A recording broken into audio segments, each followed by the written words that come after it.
We all live very busy lives. There is work to be done, errands to be run, and hopefully some time to have fun.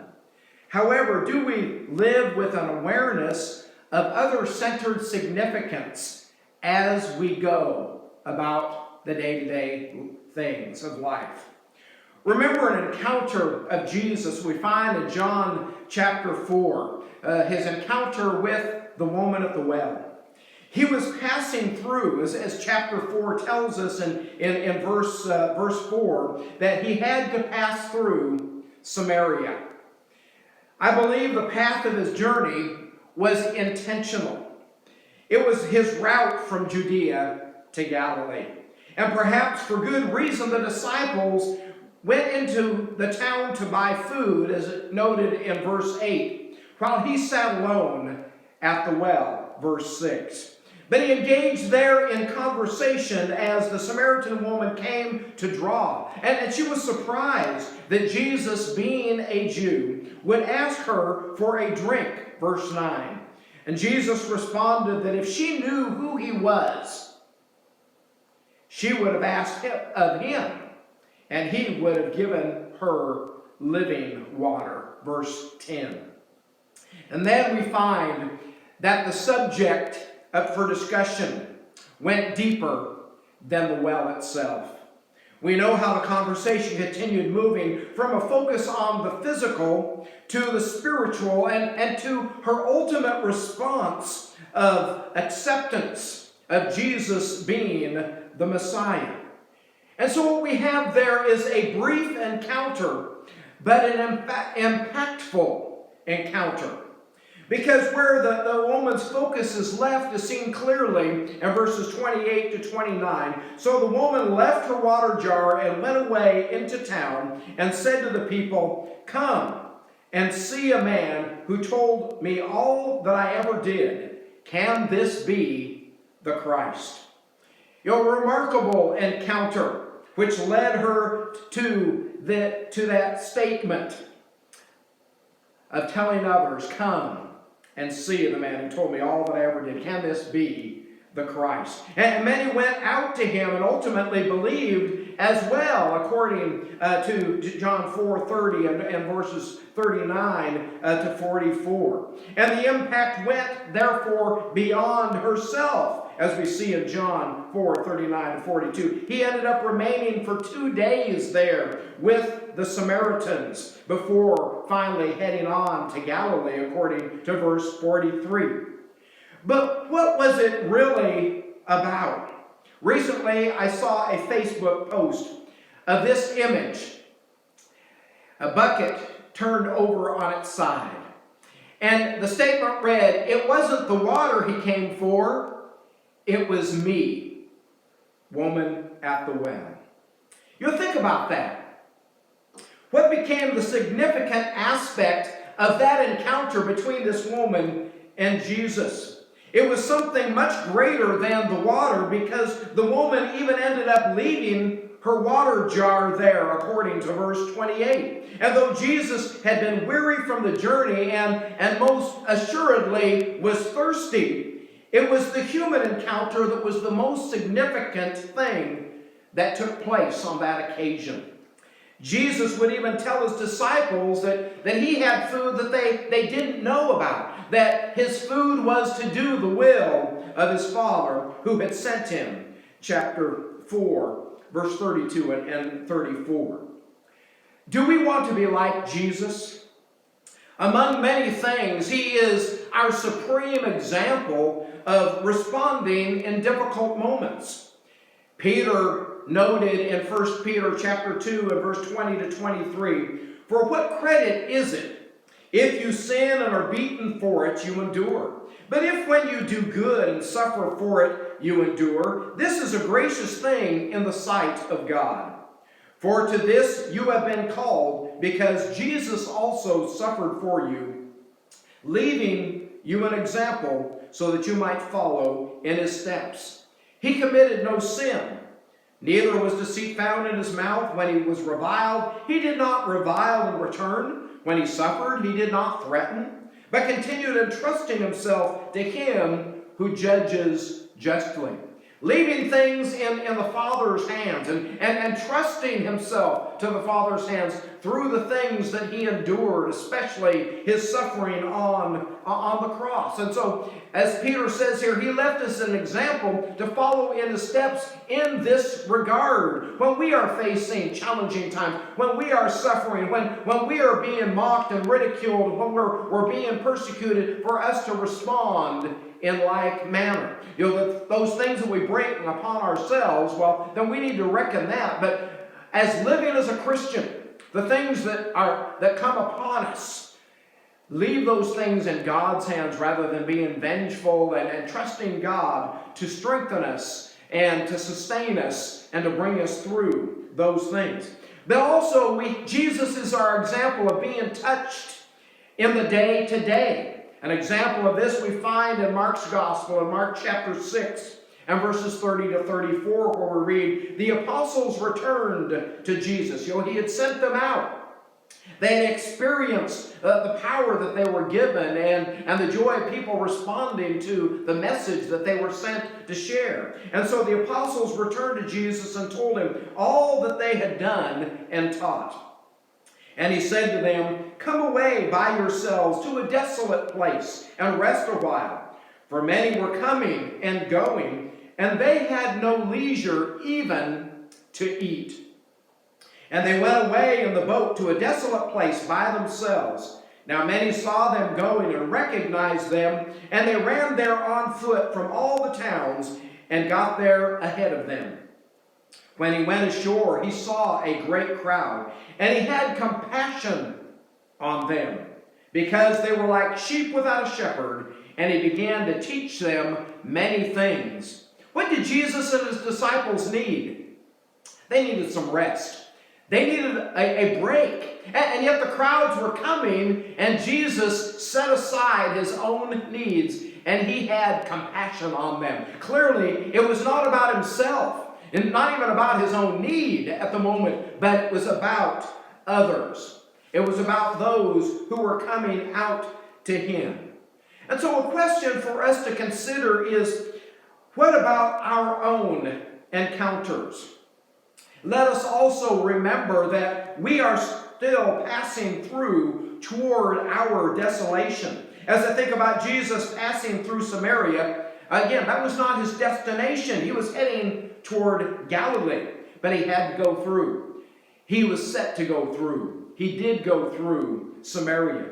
And let us also keep in mind that we're not at our destination. We're still passing through this realm. So, what are we making of the encounters that we have as we are passing through? Let us remember the broad sphere for sowing as we go. Paul, as he was writing to the church at Galatia, in Galatians chapter 6 and verses 7 through 10, he says, do not be deceived. God is not mocked. For whatever one sows, that will he also reap. For the one who sows to his own flesh will from the flesh reap corruption. But the one who sows to the Spirit will from the Spirit reap eternal life. What are we going for in life? What marks the actions of our life? What is our life sowing in life? What is it about? Is it about the flesh, or is it about the Spirit?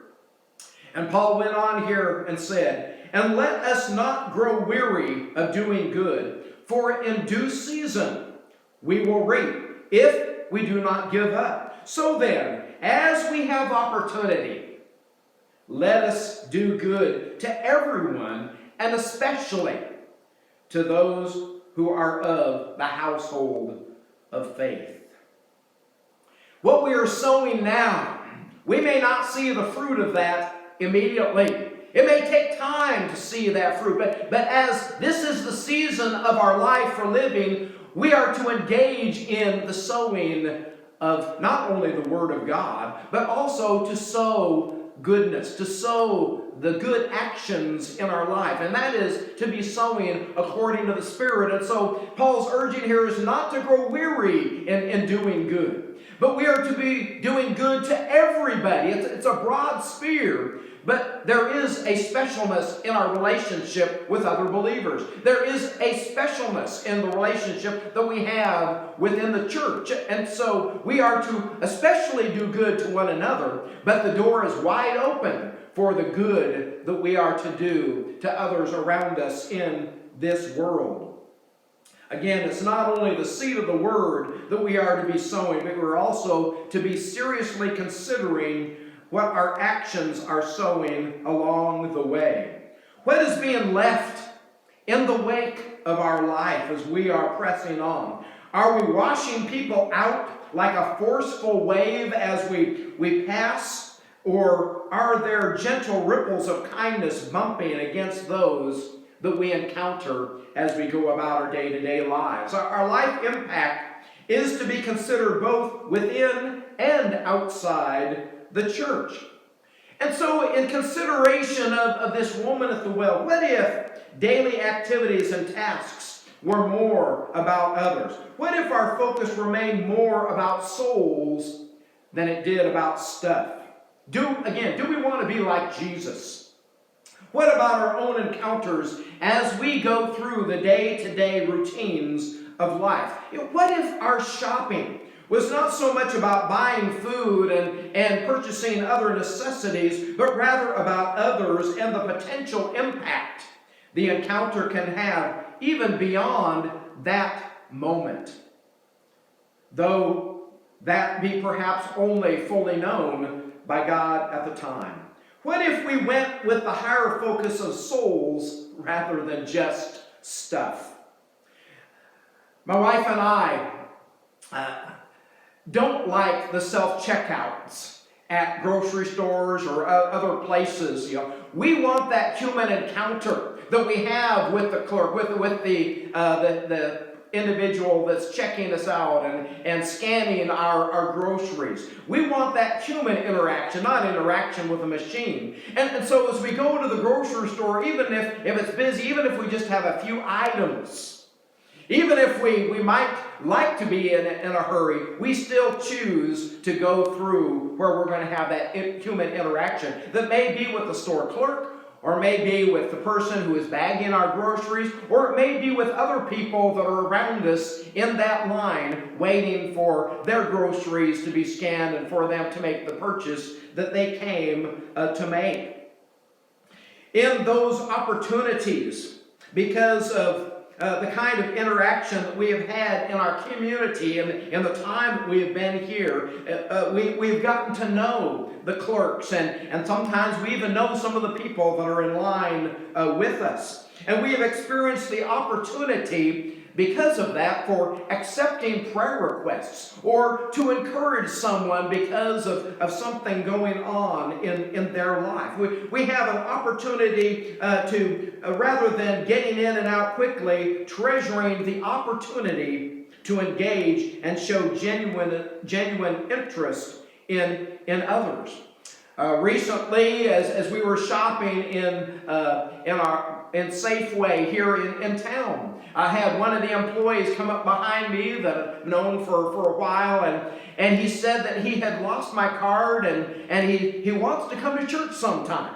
And so he asked me if I had another one of my cards with a schedule of our services. And so I pulled one out and gave it to him, and I hope someday to see him here with us. But here was an opportunity. Here was an opportunity to interact with someone who was interested in at least visiting, and only God knows where it might go from there. But if I just rushed in and rushed out, or ignored this individual, then would have lost that opportunity.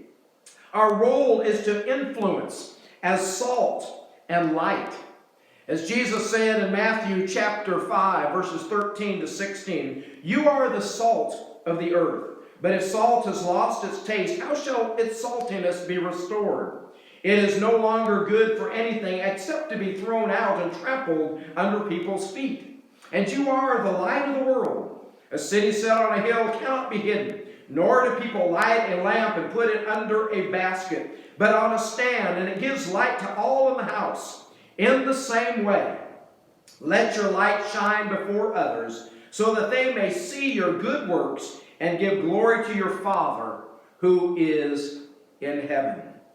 Salt and light just do the thing that they do by their presence. Now, overpowering salt is impalatable, and misused light can be blinding.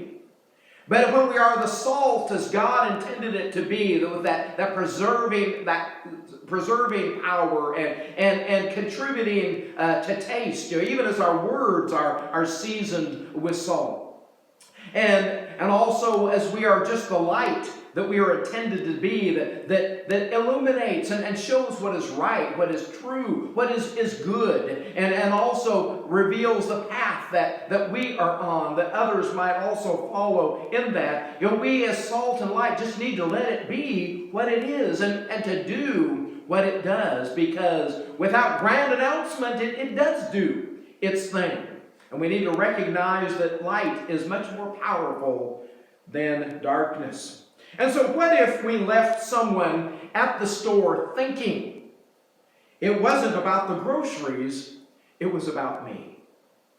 What if as we walked away, that's the feeling that we left those we interacted with that they had? We might not know the full extent of which our interaction could lead, but without those moments, nothing significant other than meeting our own needs will have taken place.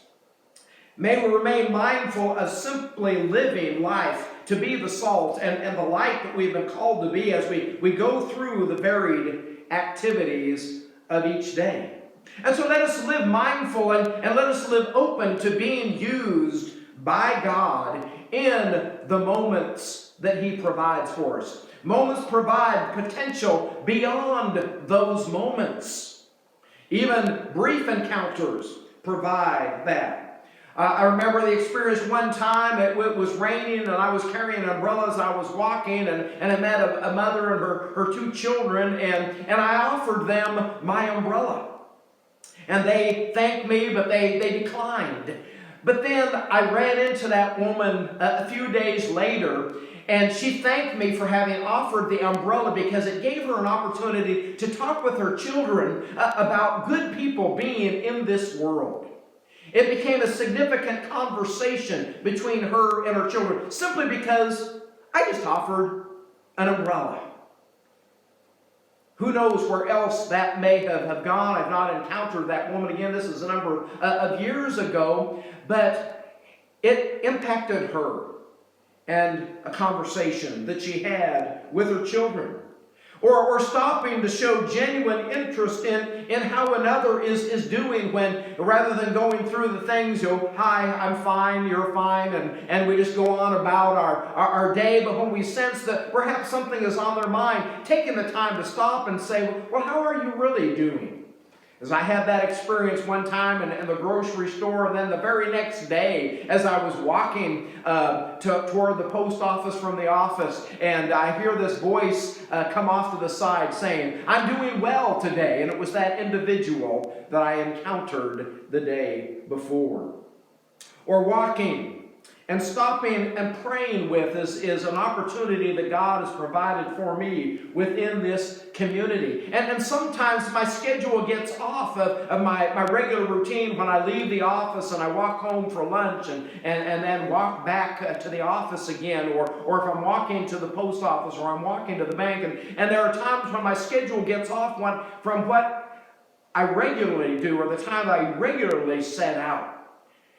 And yet, when my clock is off, there are times, many times, when I've been provided an opportunity to interact with someone that I would have completely missed had I been on my schedule. There is also potential of subsequent encounters to have with others, and then they are not a stranger at that point because we've already had an encounter before. Remember not long ago when we were taken out to lunch by one of the members of the congregation, and we were having very nice interaction with the server who was waiting on us. He was very well dressed. He was very polite in his interaction with us. And so I complimented and thanked him for the manner in which he had attended to us and had served us. And then as we were finishing up the meal, he came up to me and he says, "Do you remember me?" And I said, "Well, you look familiar, but that's the way it is sometimes within the communities." And he said that you came to the county jail and you shared a lesson, and I remember that lesson that you shared. And this restaurant has given me a chance to move forward in my life. And so I had a previous encounter with him while he was incarcerated in our county jail. Here I'm interacting with him, and I get a chance to see him moving forward. And I gave him a card with a list of our services, and he hasn't shown up yet. But I'm still hopeful that he may show up. But I also took time to have prayer with him, which he was open to. And thanking God for our connection, thanking God for the manner in which he had served us, but also praying about his continued good direction in his life. Moment by moment encounters in this life, and that potential for subsequent encounters. Another incident of a gentleman a number of years ago and I would meet regularly when I'd be walking home for lunch, and he was usually walking about that same time. And we just shared the niceties of, "Hello, how are you today?" And that's really all the further went. But there was one day he stopped me and he says, "You're a preacher." And how he knew that, I don't know. There are people in this community who know me and what I do that I don't even know because of the time that we've been here. But he says, "My wife and I are getting ready to move out of state. And we've been having some challenges in our marriage. And I could use some counsel." And so we talked for about a half hour, then we made an appointment, and he met me at the office. And what he wanted to know was what he could change in his own behavior to make the relationship better. And so we looked at some scriptures, and we talked about a number of things, and he thanked me for my time. And then it was some time later that I received a letter from him after he had moved away, and he said he wished that we had connected sooner. And he thanked me for the counsel that I had provided to him, and he said things in the relationship between him and his wife could not be any better. I wished he was here. We would have had an opportunity to grow in that and to study even further. I don't know what's become of him now, but God knows what has become of him. But it was that moment's encounter that moved things in a much deeper direction. Someone that I knew through our symphony orchestra one time had encountered someone who was struggling, and they said to this individual, "I know someone you can talk to." And they brought this person to me, and in that discussion it led to a Bible study as well with the individual who was from our symphony orchestra. With our shelter, in my interaction with our winter shelter, there was one of the volunteers there who told me that I was one who had helped them to understand and really see what Christian love was all about. And there was another time when I was part of several who were interviewed on our local television station about programs because of my involvement with our county intellectual and developmental disabilities advisory board, and it was a city council person at that time a number of years ago that had us on their program. And after the program was recorded and aired, he came over to me and he said, "One reason I wanted you as part of this interview is I wanted this community to know that Christians have something to offer. And so here was a city council person who wanted me to be involved, be one of the ones in this interview, because he wanted this community to know me as a Christian had something to offer to this community. Again, we don't know where that sowing may end up. And maybe I've seen some fruit from that I didn't recognize even came from that encounter. But as we think about all of this, coincidence, providence, a God thing, I think that's really what it is we've just let God use us and keep ourselves out of the way. That as we go, that's how God uses us. You may have had some of those encounters. And I hope for you to have, hope for those who haven't had those kinds of encounters, that you will have some of those who have had some of those kinds of encounters, that you will have more. May we all be more open to the ways in which God can use us. As our lives are crossing the paths of other lives, in those moments, we are becoming a part of those individuals' stories. We become a part of their story. They become a part of our story of life. And so imagine what can become a part of our story in these interactions with others, and part of the testimony about our own life and how God has used us moment by moment and encounter by encounter. That story develops in our interactions with others. As you go, are you allowing it to be more about others than about errands? Not pushy, but encouraging. You're listening to others, listening to where they are, looking beyond our own self-interests. The good may be a direct action, or the good may be an indirect action. The good may be a word of encouragement. You may be the Barnabas they need. Now, maybe they don't know who Barnabas is, but maybe they'll at least know that you're an encourager, and maybe you'll have the opportunity to tell them about that man, Barnabas. The good may be an offering of a prayer on another's behalf. The good may be giving a moment of your time just simply to acknowledge someone. As we live in such a populous world where there is so much loneliness, that's our genuineness being exhibited toward those that we encounter.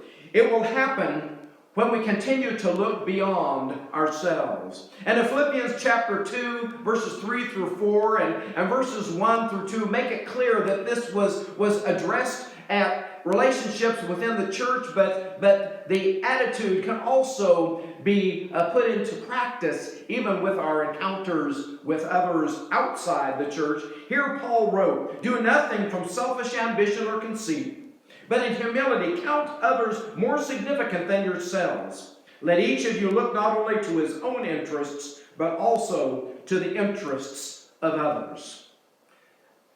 That's what Jesus was like.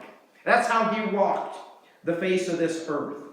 Let us also consider then how it ought to be about where others are and where they might not be ready to be, rather than what we think they are ready to be. We need to build them up, not beat them up. Our influence and connections is not to be antagonistic, but simply being the influence of salt and light we have been called to be. The world is very arrogant and is very forceful in their views and agendas, but let us stand unwaveringly on the truth, but understand the great power that there is in gentle persuasion. Not driving, but drawing others toward God. There are opportunities not to be neglected.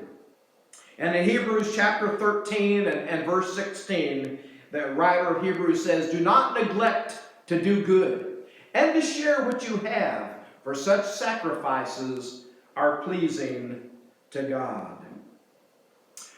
Recently I saw a post that said, "May God's richest blessings be upon you today, and may those blessings flow through you to touch the lives of everyone you meet." Are we a conduit for the love and the grace and the mercy of God in our interaction with others, and the genuine love we are to have for others?